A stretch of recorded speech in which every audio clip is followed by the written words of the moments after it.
kung ano ba talaga ang nangyari kina Liza Araneta Marcos sa Amerika.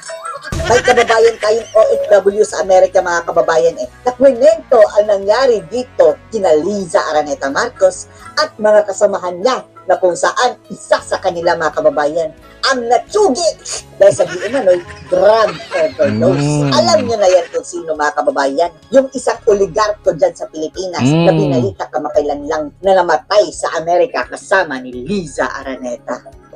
Holy bananas! Have you guys heard that Boom Boom's wife is being held in an embassy in Los Angeles? What? Of a suspected murder investigation or unknown death. Whoa, I just heard about it just recently. Oh my God, can you believe that? Has the news been telling you anything about it? I don't think so.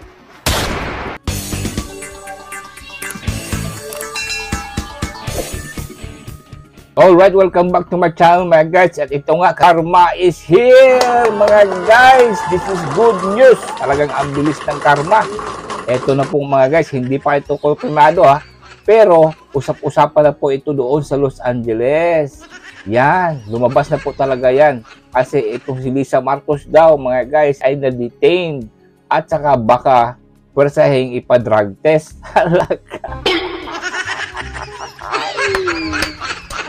Oh my God! Karma is here, mga guys. Malaking balita ito. Hoy, mga mainstream media. Ibalita nyo ito. Abangan natin ito, mga guys, kung ibalita ba nila, ha. Dito natin makikita talaga kung itatago nila. Dahil si Liza Marcos ay andun pa po sa Amerika. Hindi pa po pinakawala. Isipin nyo ba naman, yung kasama nyo pa, niya po ay namatay dahil sa overdose ng droga. Kasama si Liza Marcos. Grabe. Grabe kayo, pamilyang Marcos. Ang bilis ng karma, mga kababayan. Eto na, ginoo ko. Yan si Liza Marcos. Baka hindi yan makawala dyan. Dyan lang sa Amerika. Ay, sinasabi na nga ba eh. Karma, mga guys, sa big bite. Naku po, panoorin natin to si PBO. Dito tayo nag-react kasi ita-translate din niya yung Bisaya. Kasi Bisaya din yan. Pilipino na yan. Intindihan ko yan, pero mas okay dito kay PBO kasi na-translate na niya. Let's go, PBO. Sa video ito, mga kababayan, eto, mga kababayan, eto yung gabi siguro, mga kababayan, bago namatay yung kasama ni Liza Araneta Marcos. Party-party sila, mga kababayan, dahil finally, malapit nang masakote si dating Pangulong Duterte sa ICC. Malamang, mga kababayan, nagpunta din yan sa Amerika dahil dun ka muna habang inaaresto si PRRD at magkakagulo, magkukudita, dyan ka muna sa Amerika. At bakit hanggang ngayon, mga kababayan, hindi nakauwi? At ano ang totoong nangyari? Kung bakit namatay ang kasamahan niya, mga kababayan, na isang oligarch? Siyempre, Araneta, sayawan to the max. Walang ibang mukhang palaka move dyan, mga kababayan. Yan ang si Madam. Kahit hindi klaro, yan. Eto, mga kababayan. Ang testimonya na taga Beverly Hills, California. Matapang talaga, mga kababayan. Harap-harapan, hindi nagtakip ng mukha, mga kababayan. Kinento niya yung mga nangyari daw, mga kababayan, doon kay Admiral at mga kasamahan niya. So, og gapuyo mo sa Los Angeles, kiba? Kaso lang, mga kababayan, naka-Cebuano ito, mga kababayan, pero ita-translate natin. Ang sabi niya, so, kung nakatira kayo dito sa Los Angeles, Beverly Hills. Mo asa ni Dapita, no?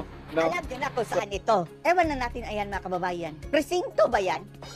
Ewan lang natin, pero parang presinto, mga kababayan, police station. So, this is Beverly Hills. I'm in Beverly Hills right now. Kiba mo nga nung nagkagidlay, nagkagubot-gubot na karon ng mga Marcoses? Alam nyo ba kung bakit natataranta ngayon ang mga Marcoses? Ha? Alam nyo? Kaya nahitabo manggod ni Liza dahil ang nangyari kasi kay Liza Araneta. Pero wala siya gipalupad, wala siya gipapauli sa Pilipinas. Hindi siya pinalipad, hindi siya pinauwi sa Pilipinas. Kaya ang building ako nakita karon, I'm not going to show it. Dahil ang building na nakikita ko ngayon, yung kaharap niyang building, mga kababayan, at hindi niya ipapakita sa camera. But it is where Liza Marcos o katong tag-iya Sara Stansga stay. Diyan pala, mga kababayan, na malagi si Liza Araneta Marcos at yung namatay na lalaki, mga kababayan, na may-ari ng Rastan. Dito sa Los Angeles. Diyan sa Los Angeles. Sa Beverly Hills. Sa Beverly Hills. Po manggod ani good. Ang nangyari kasi dito, kay si Lisa o kining lalaki nga tag-iya sa kanang di na ko i-mention na nga. Dahil etong si Liza at yung lalaking namatay mga kababayan na may-ari ng Rastans.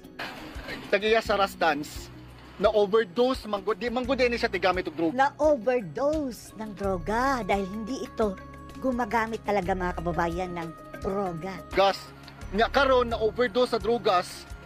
And then right now, na-overdose ng drugs. Ang foul play manggod ang ninahitabo kay Ang foul play kasi dito na nangyari. gireport nila 7 hours na later. Nireport nila 7 hours later after namatay mga kababayan. 7 hours pa. Bakit? Oh, di ba? Anong kabangagan na naman yan? Anong kinanglan man sila magawa 7 hours later Bakit kailangan nilang antayin 7 hours later? before nila gireport nga namatay na dito ng gahi na. Bago nila ni-report na namatay na pala, tumigas na! Grabe, tumigas na mga kababayan, tsaka palang ni-report. So, mo to pag uli na nila karon, So, pag uwi na nila mga kababayan, pauwi na sana ng Pilipinas, ginbestigahan sila, inimbestigahan sila. di man niya matubag. Hindi niya masagot mga kababayan si Lisa Araneta Marcos ang mga tanong ng investigador. Kinanglan man sila itas og kanang if they were under the influence of drugs. Kailangan pa nilang i-undergo ng drug test mga kababayan. Oh, pero kung positive yan mga kababayan, hindi rin natin malalaman dahil sa confidentiality. Oh, pero at least mga kababayan, baka mayroong mag-leak niyan. Resulta ng drug test. Mo na karon nagkagidlay na sila. Kaya ngayon mga kababayan, natataranta na daw sila. So sa paniog yun na diri karon sa Tibok, Los Angeles, Usap-usapan yan dito sa Los Angeles community. especially sa kanang Filipino community here in the Sa Filipino community sa Beverly Hills, California. Beverly Hills area. I just live a couple of blocks away from where it happened. So, Few blocks away lang siya nakatira mga kababayan kung saan yan nangyari. napaniog yun siya. Usap-usapan talaga dyan. So muna karon gaba na ninyo mga Marcoses, mga putang ina kamo. So ngayon, karma na yan sa inyo mga Marcoses, mga jutang ginemes kayo. Ha? Ha? Dili mo makauli. Hindi yan makakauwi. Si Marcos Lisa. Tungod kay imo puros mo mga adik. Dahil lahat kayo mga adik. Saan mo sabi nga mga kababayan na ako? Tinanslate lang po natin. Shabu pa more. Shabu pa more. Shabu kaya mga kababayan. Ewan lang natin kung ginamit, di ba? Akala natin cocaine din. Ewan lang natin. Pero baka expression lang niya mga kababayan na shabu pa more.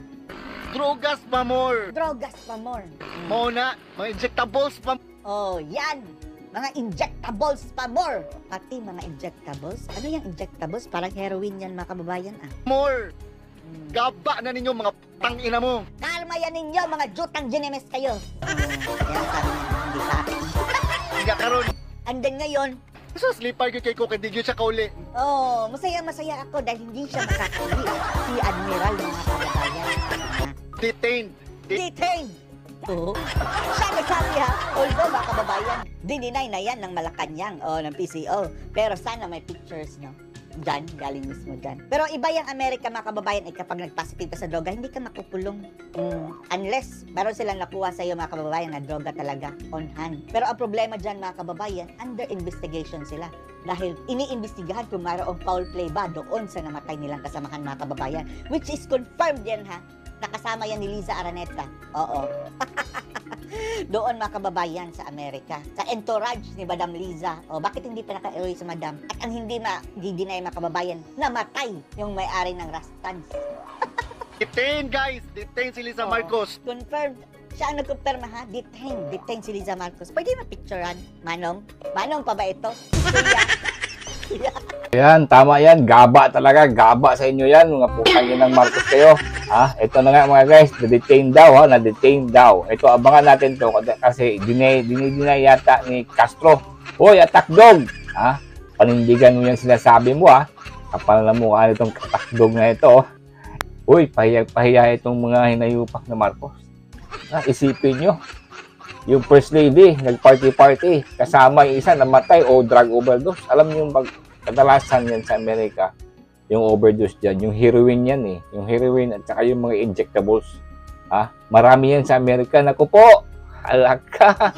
Grabe ka, Lisa, kapangamuha mo. Diba? Ito na mga guys, ito yung nagbigay kay Tatay Digong doon sa ICC, itong pamilya na ito. Tapos nag-party-party, ayan, nahuli na hinayupak. Na-detain daw. Ngayon, gaba.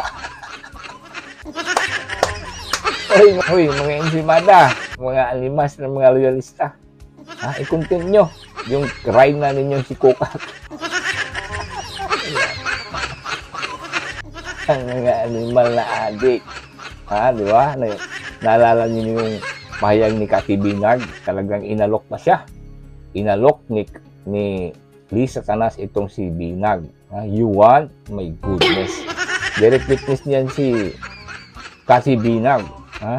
Tapos po, sila talagang tawa-tawa lang sila sa issue drugs, di ba? Uy, Bongbong Marcos, ito na. Sana yan, Trump, huwag nyo nang pakawalan yan si Lisa, dyan na lang yan. Dahil hindi niya sa dahig, putang inang yung Marcos. Ay, mas na-detain na. Mga kababayan, nakulong ang bruha. Ay, nako, yan, Marisi, gaba. Alright, thank you for watching mga guys. Yun, magandang balita yan. Talagang mahimlay ang tulog ngayon ni Tatay Digong. Lisa hindi makatulog. Drugs pa more. Yan, thank you for watching mga guys. God bless you all.